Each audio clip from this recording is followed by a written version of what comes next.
Hi, I'm Dustin Abbott, and every now and then I like to bring to you a long-term review of a piece of gear that I have found to be exceptional over time. So there's a lot of things obviously that cycles in and out of my hands as often as loaners, and every now and then when there is something that I really like, I end up investing in for my own kit, and it gives me obviously a different kind of perspective.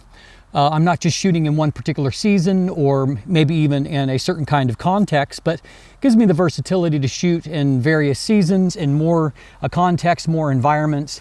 And so I'm able to get maybe a fuller picture of the piece of gear itself. And in this case today, we're going to be looking at what I consider to be one of the best lenses that I have ever tested before, and that is the Sony FE 135mm F1.8 G Master lens. Now, I was pretty blown away by this lens when I tested it initially, and I compared it at that time to what was my favorite 135mm lens ever, which was the Zeiss Milvus 135mm F2 lens, a really exceptional lens, apochromatic, and those of you that have been watching this channel for a while know that I love that lens. But I liked the GM lens enough that I ended up selling my Milvus to purchase the GM. And I'm going to detail why as a part of this review today. First of all, however, a word from our sponsor.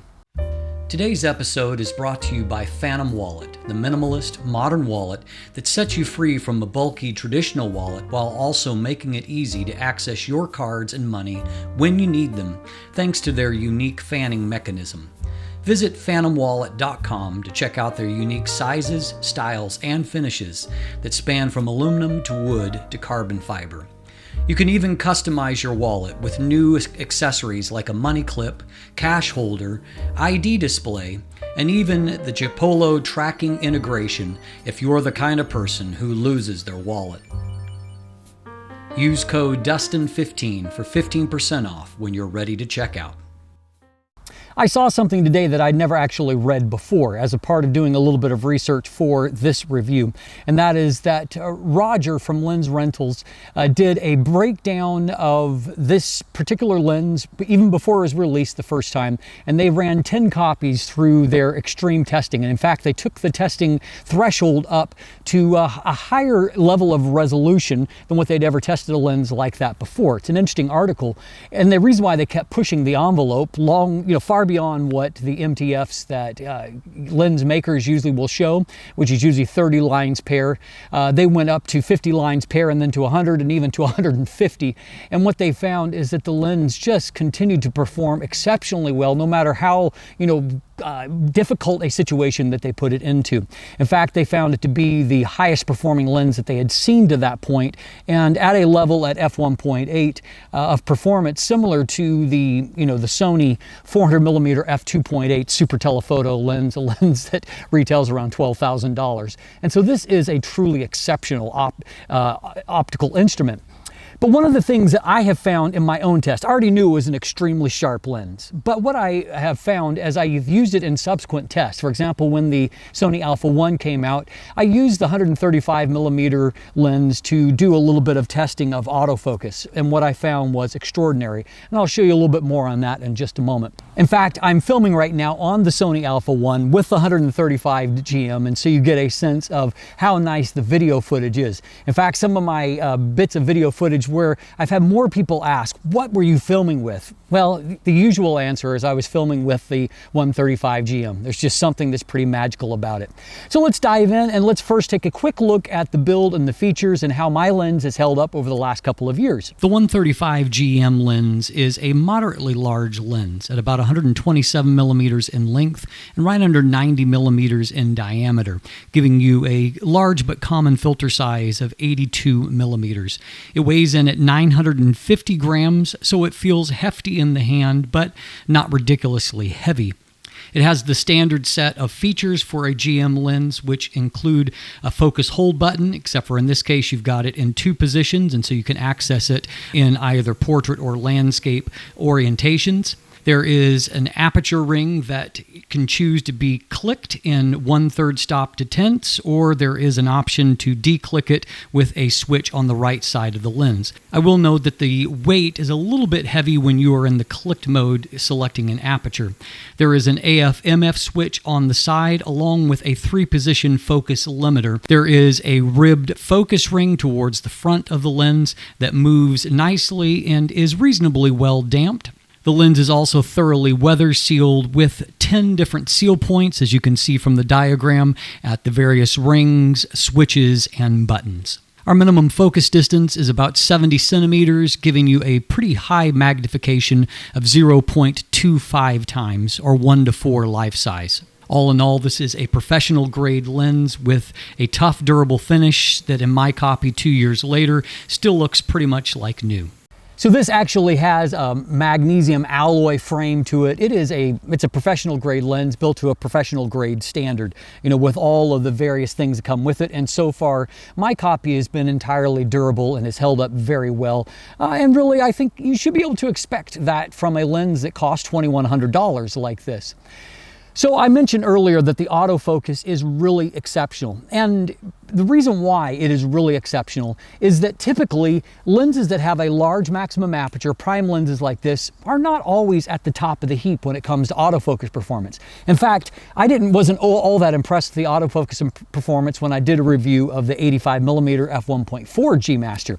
I thought it was just, so-so. And even when I have done reviews of some of the exceptional Canon RF primes like the 50mm and the 85mm F1.2, I think that they've been good, but they haven't necessarily been exceptional.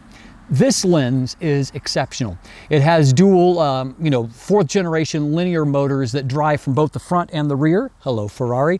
And as a byproduct of that, autofocus is incredibly fast. And again, it's interesting, the other application for this focus motor before the 135 GM was the 400mm F2.8. And so you are getting top level autofocus performance here, and it really shows. When I tested the Alpha 1 shooting at 30 frames per second, I was just stunned by how image after image at 30 frames per second was just perfectly focused. And as you can see in these dog runs, the tracking was just spot on again and again and again. And that really is exceptional for a lens like this. Beyond that, I've had the opportunity to use it in a variety of portrait and then also wedding applications, not to mention a lot of other, all kinds of different varieties of things. And I have never failed to be perfectly impressed with the autofocus performance and consistency and its ability to just grab on focus almost magically. I took it out for an outing just a few days ago, just as kind of a refresh, just going out and shooting images with it. And one of those things, right now it's kind of ugly, as you can see around me, where winter is slowly leaving and spring is slowly arriving. But, so it's a little bit harder to find useful subjects. But I mean, this shot, which I'll highlight a little bit later in the image quality section, it was just a little tiny area that I was trying to grab on. And I had all points active. I just let autofocus grab. It grabbed on perfectly, and autofocus was perfectly precise. And it's that kind of thing that I've come to expect from it. Really, really exceptional in the autofocus performance. And so one of the great advantages here is the autofocus system is so good that you actually are getting more out of that amazing image quality because of the simple fact that you are getting highly repeatable results that allow the lens to shine at its best. And that's a really valuable thing for a lens that you might use for any variety of purposes, but this most certainly is a prime lens that you could easily use for even for sports action if you were so inclined. So let's talk about that autofocus. The MTFs from it are they're amazing. They're amazing at f1.8. At f8, they are essentially flawless. So let's dive in and let's see if that bears up in real life. So as we're going to see, the 135mm GM has very, very little in terms of optical flaws. We can see the mildest amount of pincushion distortion and a little bit of vignette. But when I went to correct for that, if I do a manual correction, it is just a -1 of correction. By the way, a little bit of pincushion distortion is actually flattering when it comes to portraits. And so, I mean, there's not enough here it's negligible anyway, but at least this is the more flattering type for portraiture anyway. And even vignette, at only a +35, this is really a whole lot less than so many wide aperture prime lenses that I end up testing that again, it's a pretty negligible amount. No real factor there at all. Also, in my time of owning and using this lens, I have seen really no kind of chromatic aberrations at all. And so, I mean, if you look at this at a pixel level, I mean, we have got water droplets, we've got areas of defocus. We've got lots of opportunities for longitudinal chromatic aberrations. But what we see instead is just really incredible resolution and a very, very neutral rendering of our bokeh highlights. Likewise, in this shot, one that I know from experience will highlight if there are any of those longitudinal or chromatic aberrations. We can see once again that we have very, very neutral, and as we move out towards defocus, no outlining. We just have a really, really clean-looking result, and the tiniest amount of fringing there in that really high contrast zone, but almost none to speak of at all. Now, the byproduct of this, along with the amazing contrast from the lens, is that even in really, really fine focus situations, so in this case, we've got really tiny things that the lens has focused on in terms of width, so we've got a lot of transition edges. You can just see how clean and how detailed everything looks. That's part of the, I think, wow factor of this lens, and even if we pull off towards the edge of the frame, you can see that that contrast and detail holds off right to the edge of the frame. It's really, really impeccable in this aspect. Now, in my initial test, I used the A7R III, so 42 megapixels. I've now retested it on the Alpha 1 at 50 megapixels, so this is the second highest output. This is at 200%. You can see in the center of the frame, it is just incredible in terms of the detail and the contrast that it is showing, even at f1.8. Likewise, the mid-frame looks fantastic. We can work our way down. Amazing looking there towards this edge, and then right off into the corner we can just see incredible punch. So just out of curiosity, I thought I would compare to what I think is probably one of the best other lenses optically I've reviewed recently. So that is the medium format GF, Fujifilm GF 110mm f2. So I mean, they're not identical in terms of focal length or behavior, but this is an incredibly sharp lens, and I happened to test it on a medium format 50 megapixel sensor, so it does allow a certain amount of apples to apples comparison, at least in that sense. So first of all, we can see that the Fujifilm does not having any kind of high pass filter. It suffers from a whole lot more moire. We can also see, though, that I would say it is ever so slightly higher in terms of contrast in the center of the frame. They're very close, but and you can see comparing back and forth, I do think that there is just ever so slightly a little bit more from the medium format. I will note the medium format lens is about $1,000 more expensive, and so I mean there is that difference, but I would say that this is maybe the best competitor that I have seen in recent times. And I will say, though, that the GM lens, on a smaller full frame sensor is certainly showing its worth, and that delivers a very similar optical performance, and again at a lower price. So are there more improvements to realize as you stop the lens down? Well, looking here at the center of the frame, we definitely can see a little bit of an uptick in terms of contrast. Resolution is not largely higher, but contrast is a little bit better.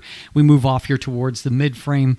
It looks largely similar, but with a little bit extra contrast. Let's take a look at Sir Winston here. You can just see that the kind of the dots that make up the detail there, they're just a little bit more precise and pronounced, and likewise a little bit more contrast in the textures on his suit jacket there and in Parliament buildings. Overall, obviously a very strong performance, and as before, it's very consistent off to the edge of the frame and just mildly better, kind of a mild improvement all across the frame.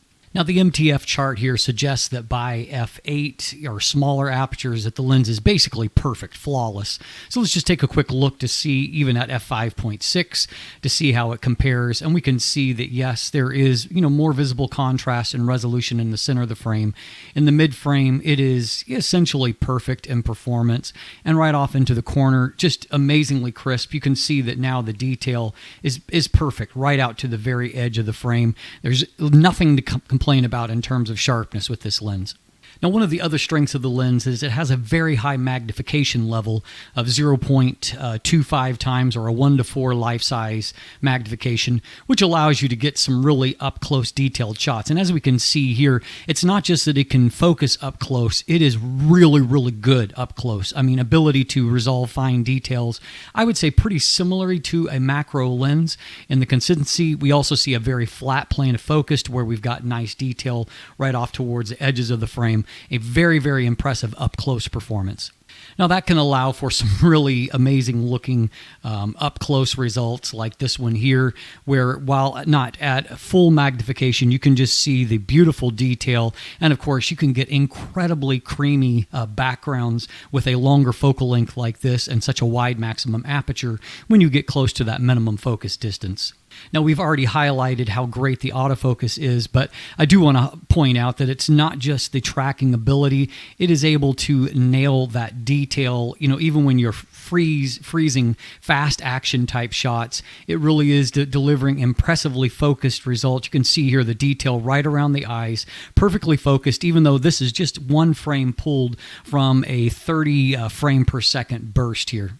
Even if you pop the lens into APS-C mode, which I did on this shot, you can see that the detail is just incredible here. Just so crisp, beautifully delineated, and of course that amazing autofocus really allows this lens to unlock the full potential of its image quality.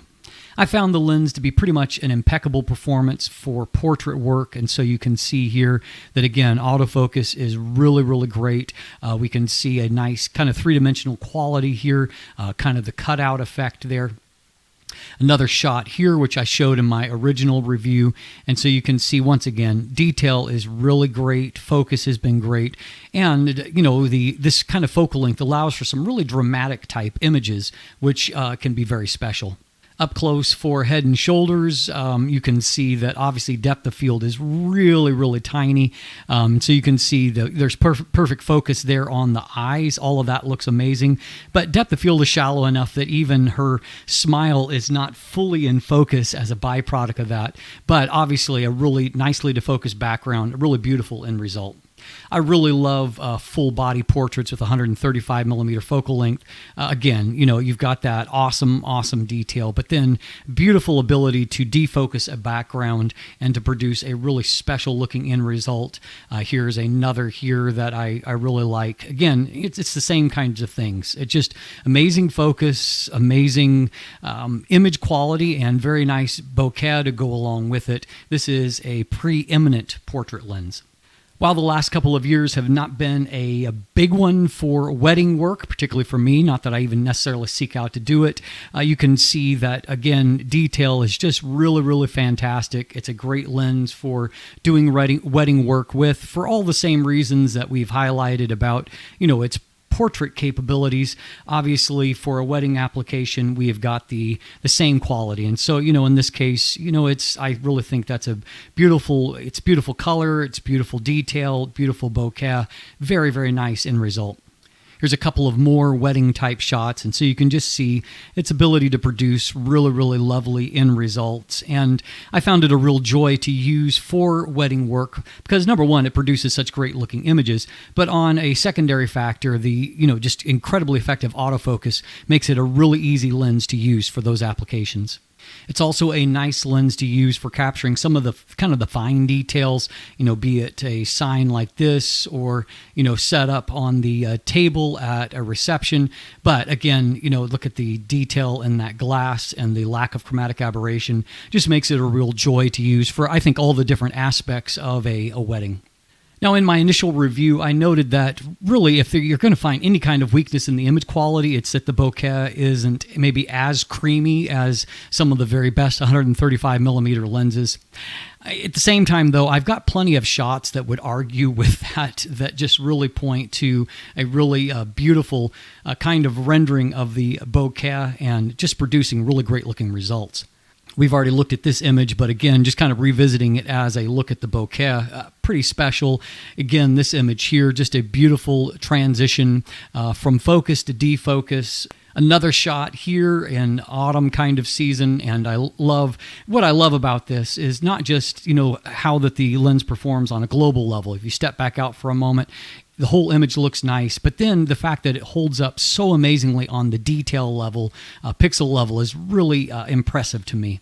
Here's another shot where, it's a simple subject. I mean, it's the time of year when things are dying back, but, the ability to isolate a subject with both foreground and background defocused, it just makes a lens like this a joy to use.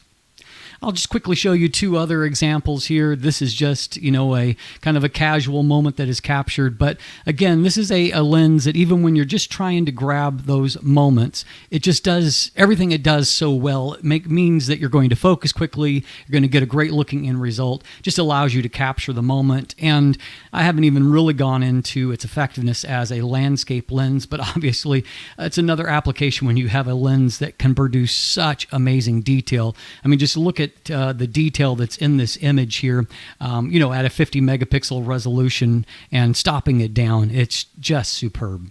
So maybe by this point you're getting a sense of why I continue to be so impressed with this lens. And it goes to show that really there was this turning point for Sony where they really ratcheted up their game when it came to producing their G Master lenses. And I think that the 135 GM, along with lenses like the 50mm F1.8 GM, are really kind of standouts that show just how good of work Sony can do in optical designs. And this is a lens that, I mean, there's really not any weakness that I can point to. Sure, it's a hair heavier than what I would like, and it's a little bit more expensive than what I would like, but you're also getting a lens that is engineered to the standards of a super telephoto lens. So at the end of the day, I remain incredibly impressed by the Sony 135mm F1.8 G Master. And my only final thought on it is that, for amazing as the lens is, 135 millimeters is not necessarily a focal length that I, at least personally, reach for every day. Now, your mileage may vary, but I find that I reach for it when I'm doing portrait and wedding type situations because it's great for certain applications, but it's a little bit long for a lot of day-to-day applications. And so unfortunately, as much as I love it, I don't reach for it as much as what I should. And so if there's any argument against the 135 GM, it's nothing to do with the lens itself, but rather just the reality of, is this a lens that you're going to reach for more often? And I think that the answer to that question is going to end up with more sales for the 50mm F1.2 GM than the 135 F1.8 GM, no matter how amazing it is. I'm Dustin Abbott, and if you look in the description down below, I'll give you linkage to my original text review, to an image gallery there, and also there are buying links if you'd like to purchase one for yourself, links to follow myself or Craig on social media, to check out our new channel, Letthelightin TV. There's also linkage there to become a patron or to purchase channel merchandise. And of course, if you haven't already, please click that subscribe button right here on YouTube. Thanks for watching, have a great day, and let the light in.